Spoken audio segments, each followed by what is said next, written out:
El primer ministro de Israel, Benjamin Netanyahu, anunció que enviará delegaciones a El Cairo y Doha para continuar con las negociaciones sobre un eventual alto el fuego y la liberación de rehenes. La decisión se produce luego del fallo de la Corte Internacional de Justicia que ordenó permitir la entrada de ayuda a la Franja de Gaza. 36 soldados sirios y 6 integrantes del grupo Hezbollah murieron tras un ataque de Israel en territorio sirio. En la ofensiva, calificada como la más mortífera en meses, el grupo chiita respondió desde el Líbano lanzando misiles de alto calibre contra un cuartel militar en el norte de Israel. Evan Gershkovich cumple un año detenido en Rusia. El reportero de Wall Street Journal fue arrestado por cargos de espionaje y su detención se amplió hasta el mes de junio. El periódico dedicó un homenaje en su primera plana al reportero, mientras que el Kremlin sigue guardando silencio sobre un eventual intercambio de prisioneros. Buenas tardes para todos, bienvenidos a esta emisión de noticias en France 24. Soy Valentina Torres Sánchez. Damos inicio en Israel, donde el gobierno anunció que enviará delegaciones a Egipto y Qatar para continuar con las negociaciones sobre un eventual alto el fuego y liberación de rehenes. Esto un día después de que la Corte Internacional de Justicia ordenara al gobierno israelí permitir el ingreso de ayuda humanitaria a los gazatíes en medio de los focos de hambruna que se han reportado en el enclave. La ofensiva de las últimas 24 horas causó la muerte de al menos 71 personas, elevando la cifra total de fallecidos a más de 32.600.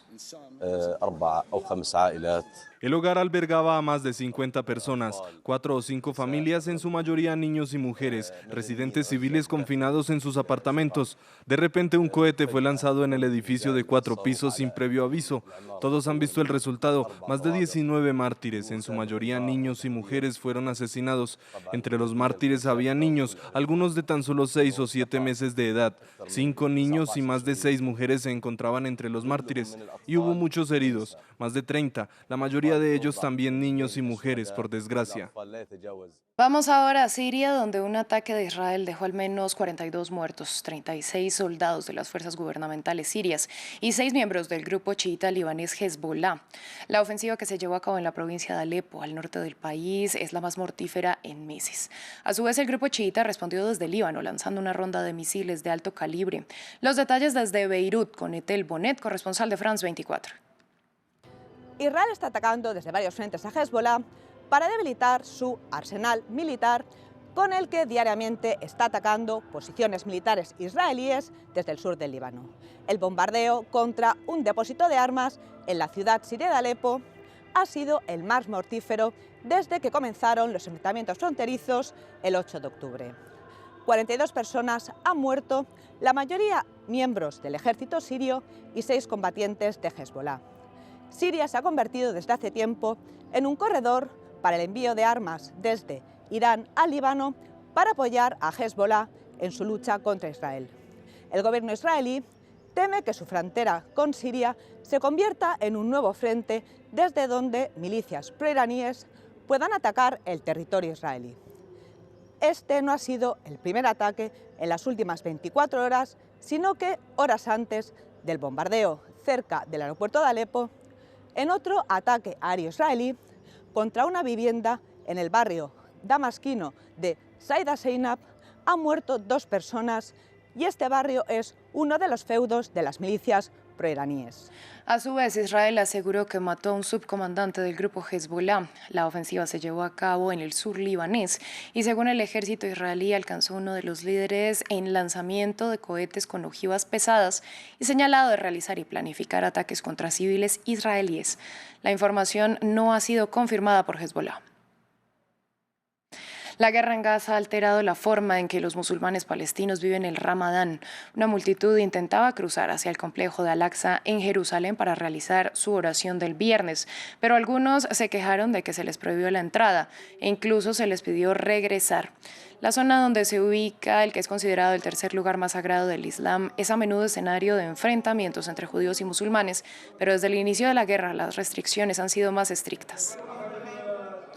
Vamos ahora a Rusia porque un tribunal de Moscú ordenó que Nasrimat Lufoli, ciudadano tayiko, permanezca bajo custodia y recluido en prisión preventiva hasta el 22 de mayo por su relación con el ataque que dejó más de 140 fallecidos.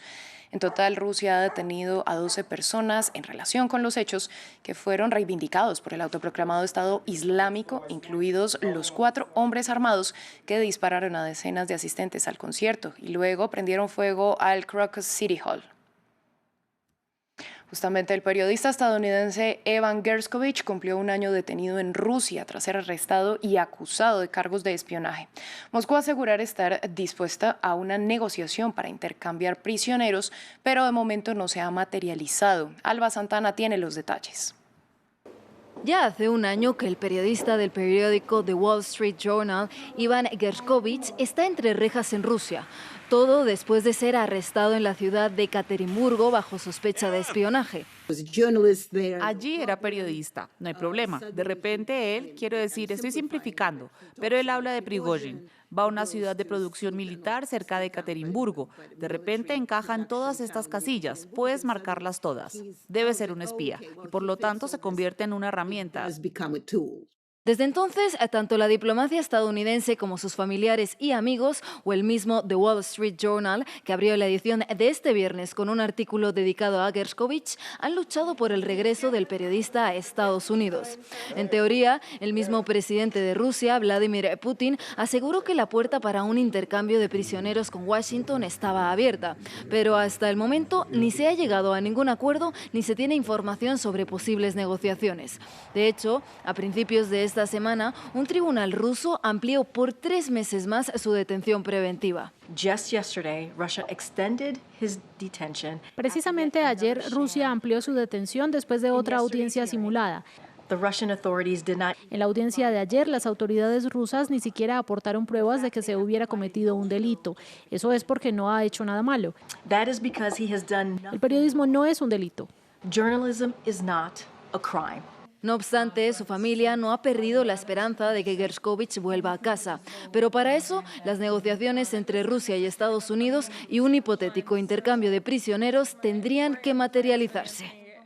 La vigilancia de la ONU sobre las sanciones a Corea del Norte llegará a su fin en abril, después de que Rusia bloqueara la renovación de la medida en el Consejo de Seguridad de Naciones Unidas, algo que ha generado rechazo entre la comunidad internacional y que llega en medio del escrutinio contra Moscú por supuestamente violar las sanciones contra Pyongyang al comprarle armas para su guerra en Ucrania. Veamos el informe. Corea del Sur arremetió el viernes contra Rusia por lo irresponsable de poner fin unilateralmente a la supervisión de la ONU de las sanciones internacionales impuestas a Corea del Norte. El veto de Rusia protegerá las acciones ilegales de Corea del Norte, bloquea los ojos y oídos de la comunidad internacional, poniendo fin a un panel de expertos que ha supervisado fielmente las violaciones de las sanciones por parte de Corea del Norte, incluido su desarrollo nuclear y de misiles y sus exportaciones de armas a Rusia. De hecho, el veto de Rusia en el Consejo de Seguridad se produce solo unas semanas después de que el panel dijera que estaba investigando informes sobre transferencias de armas entre Moscú y Pyongyang. Rusia ha sido acusada de utilizar misiles balísticos y otras armas procedentes de Corea del Norte en su invasión a Ucrania. Y por su parte, Corea del Norte ha estado bajo crecientes sanciones desde 2006, tras la puesta en marcha de su programa nuclear. Desde 2019, Rusia y China han intentado persuadir al Consejo de Seguridad para que suavice las sanciones, sin fecha de caducidad. Rusia ha dicho que las sanciones han sido ineficaces y que han empeorado la situación humanitaria en Corea del Norte. El régimen de sanciones adoptado por el Consejo de Seguridad con las nobles intenciones de prevenir la proliferación de armas nucleares en la región no solo está perdiendo su relevancia, sino que también está muy alejado de la realidad.